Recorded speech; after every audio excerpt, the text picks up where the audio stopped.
Bonjour les filles, bienvenidas a mi canal. Si no me conoces, mi nombre es Rocío Torrejón, soy profesora online de francés para mujeres imparables y hoy os traigo una simulación de la prueba completa del oral para el examen DELF B2. En esta prueba, si no conoces muy bien cómo funciona, te dan a elegir diversos papelitos con textos.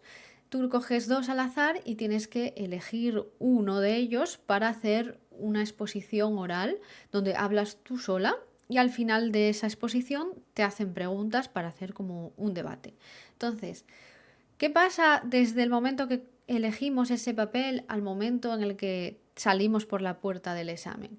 Todo eso lo vas a ver en este vídeo, que es una lección que grabé para una alumna precisamente que está preparando ese examen.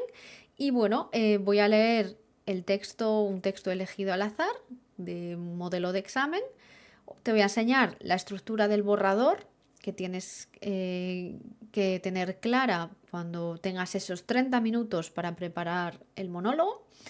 Las ideas, cómo vamos sacando las ideas y los ejemplos para hacer nuestra exposición. Y después verás mi exposición oral y algunas preguntas con pues algunas opciones de respuesta para que te inspire, ¿vale? No te preocupes si te parece muy complejo o si te parece que el monólogo no serías capaz de hacerlo así. Ten en cuenta que esto es una lección que grabé en vídeo para, digamos, inspirar al máximo a mi alumna y que vea una exposición muy bien hecha en cuanto a estructura y contenido. Pero en el examen, el examinador o la examinadora tiene en cuenta los nervios, tiene en cuenta que solo tienes 30 minutos para prepararlo y se va a fijar mucho más en la estructura y en las ideas que compartes que si, por ejemplo, eres muy original o utilizas fórmulas muy complejas, ¿vale? Lo que queremos aquí es fluidez y transmitir un mensaje claro y con argumentos bien hilados, con sus ejemplos. No te preocupes si lo ves como muy difícil, porque en realidad esto es inspiración, ¿vale? Bueno, pues te dejo con esta lección. Me vas a perdonar porque en esta lección estoy un pelín cansada y se me ve así un poco más apagada, pero espero que te guste mucho y que te ayude. Y si te gusta y quieres que haga alguno más como este, por favor déjalo en los comentarios y no olvides suscribirte. Bonjour! Aujourd'hui, je vous propose une simulation complète de l'épreuve orale du DELF B2. Nous allons suivre chaque étape comme le jour de l'examen. D'abord, on va lire le texte choisi au hasard, puis on va préparer un brouillon ensemble et finalement, je ferai l'exposé oral comme si j'étais devant un jury. Ok. Bon, c'est parti. On commence avec le texte choisi. Donc, je vais le lire. Peut-on-tu dire es-tu diffusé sur Internet? C'est la question abordée par une journaliste dans la rubrique Mon petit droit m'a dit, publiée dans Le Point.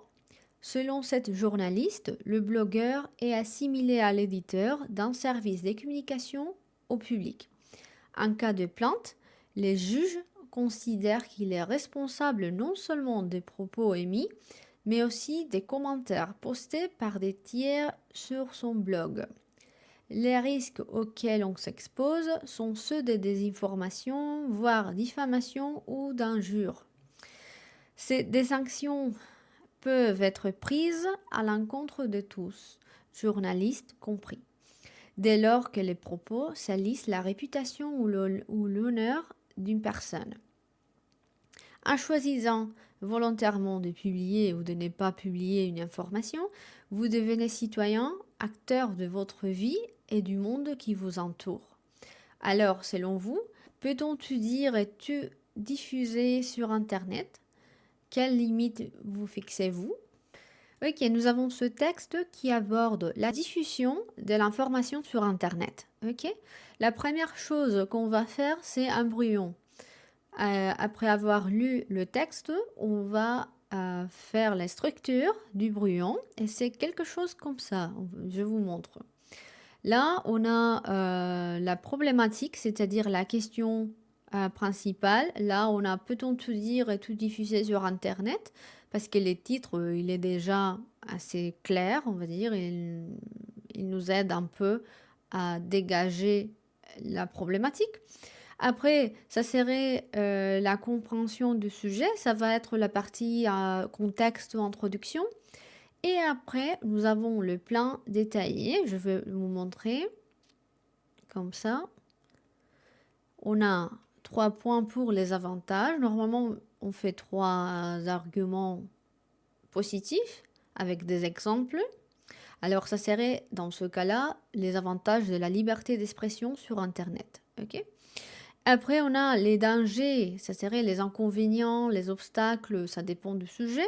Mais ici, on va choisir les dangers d'une liberté sans limite, c'est-à-dire les arguments plutôt négatifs, et avec des exemples ou même des conséquences. Ok, on verra ça plus tard.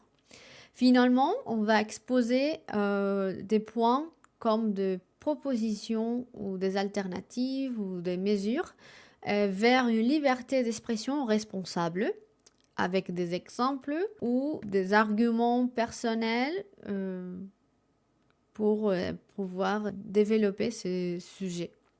Ok. Après, on va faire la conclusion.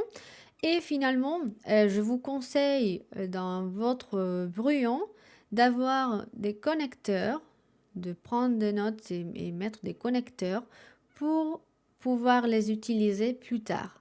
Comme ça, on n'oublie pas d'utiliser de connecteurs. Moi, je choisis quelques connecteurs comme tout d'abord, avant tout, il est important de noter que, des plus, par ailleurs. Et on met quelques connecteurs afin de se rappeler plus tard et pouvoir les utiliser. Ok. Voilà, donc on va voir comment est-ce qu'on peut compléter ce brouillon ensemble. Là, vous avez le brouillon structuré avec des informations. Donc, on vient de dire, le sujet, la thématique, c'était, peut-on tout dire, tout diffuser sur Internet. Donc, pour la problématique, c'est clair qu'on parle d'Internet.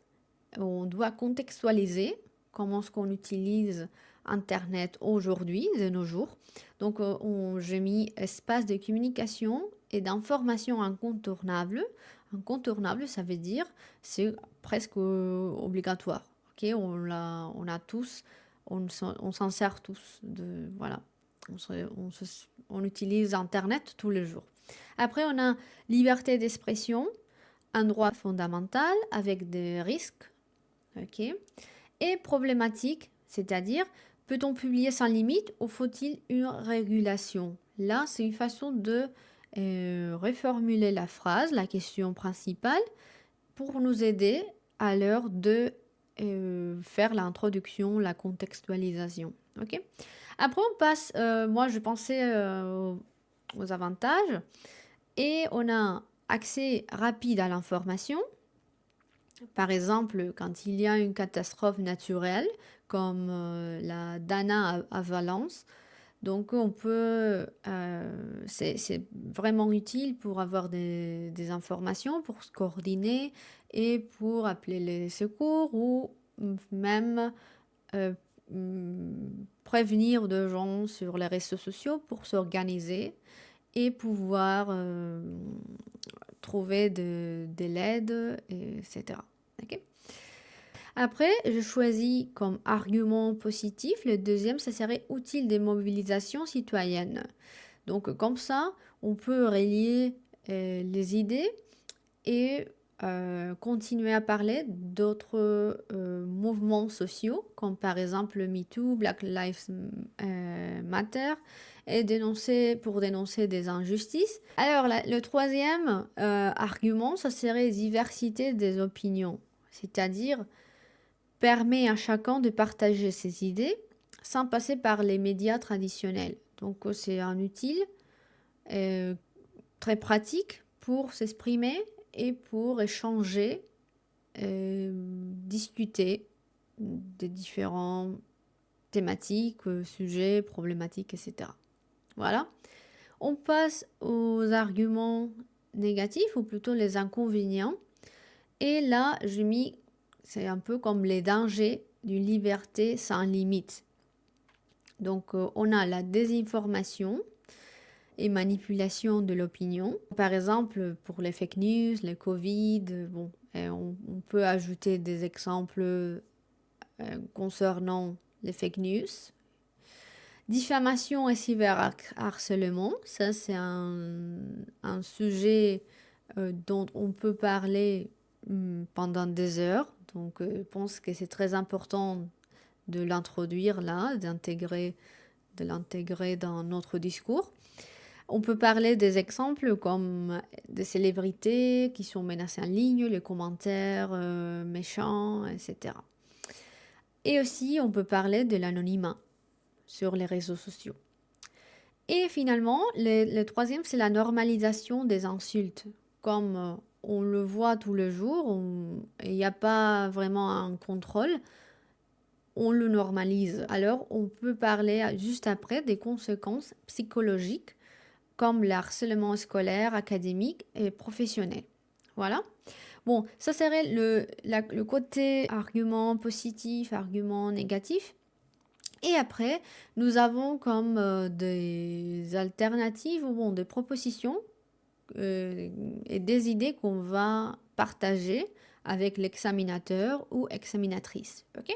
Donc bon, ici, ça serait plutôt, moi je vais intituler ça vers une liberté d'expression responsable. Donc, on pourrait proposer de responsabiliser les internautes, c'est-à-dire avec un système de vérification pour vérifier l'identité, pour limiter les abus. Régulation censurée, c'est-à-dire des sanctions en cas de diffamation ou harcèlement, mais pas non plus contrôler toutes les informations parce qu'on risque d'être manipulé à travers les réseaux sociaux et Internet. Okay. Et finalement, éducation aux médias et à l'esprit critique.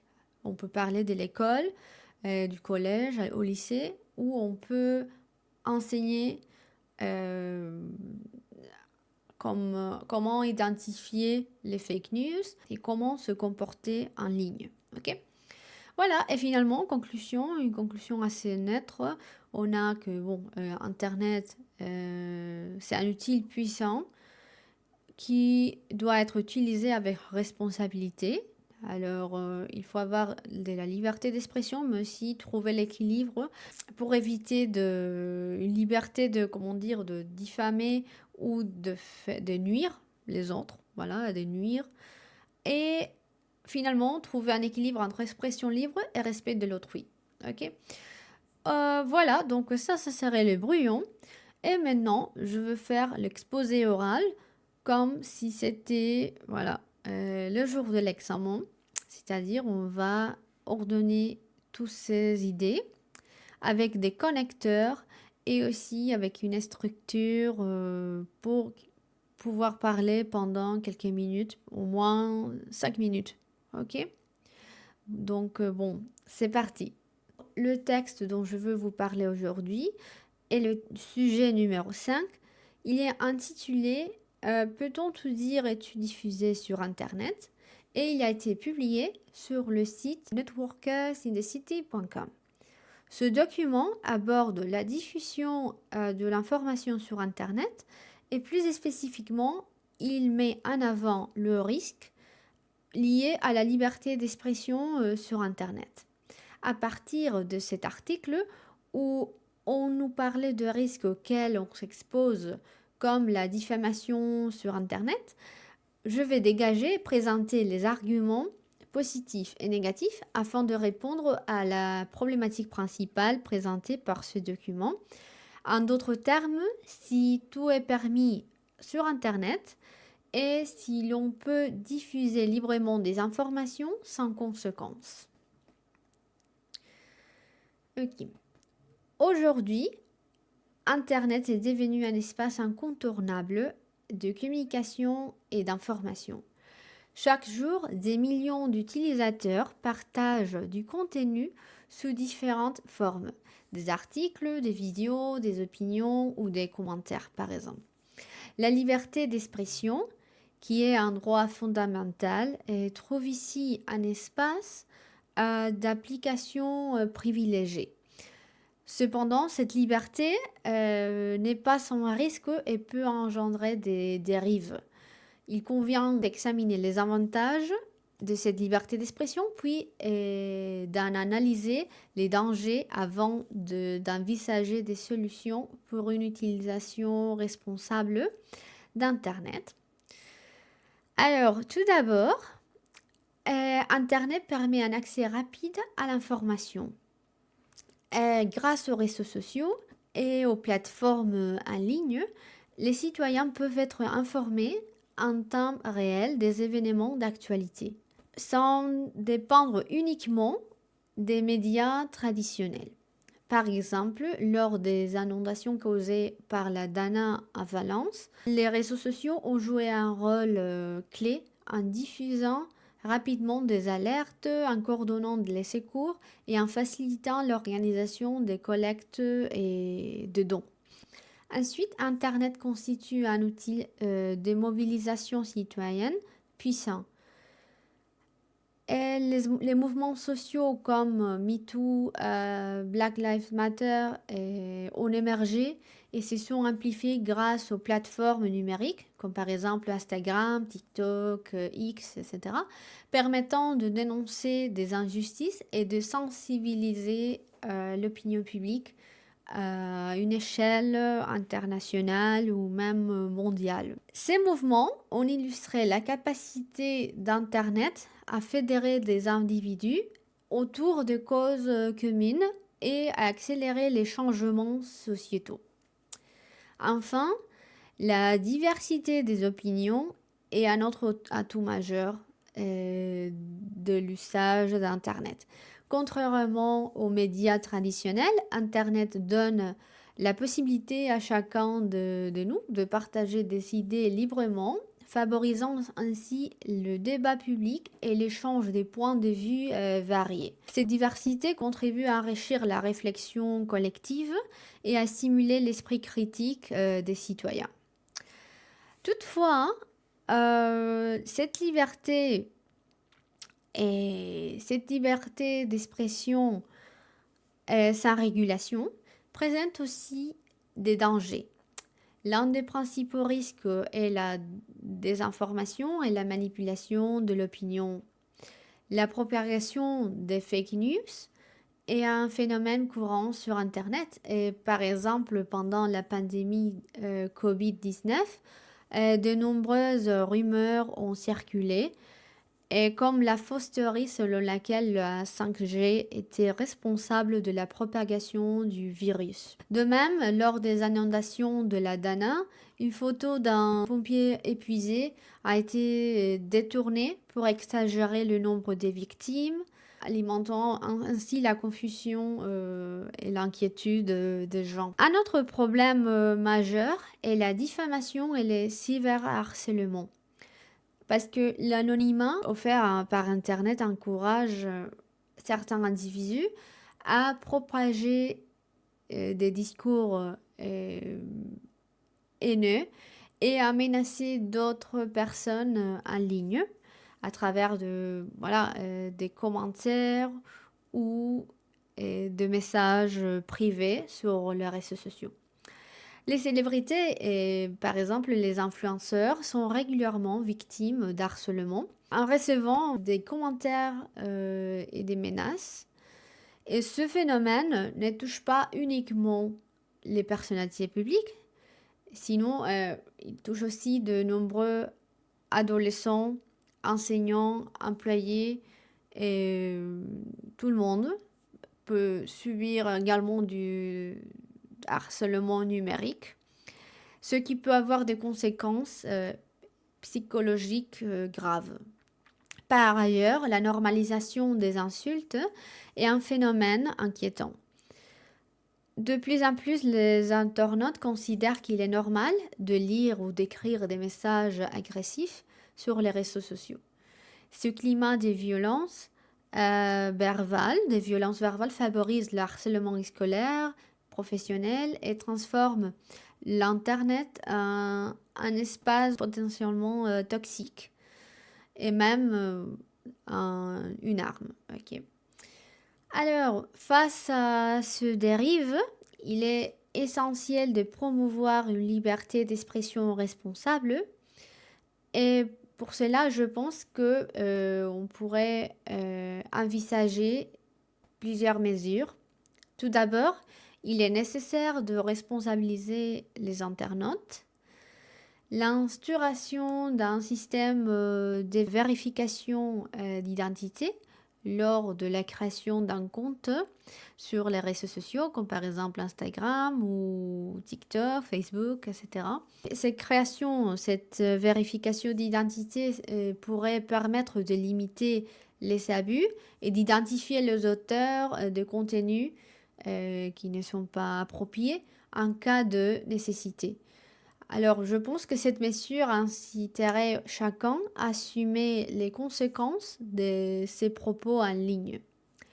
Ensuite, je pense qu'il faut mettre en place une régulation efficace sans pour autant tomber dans la censure.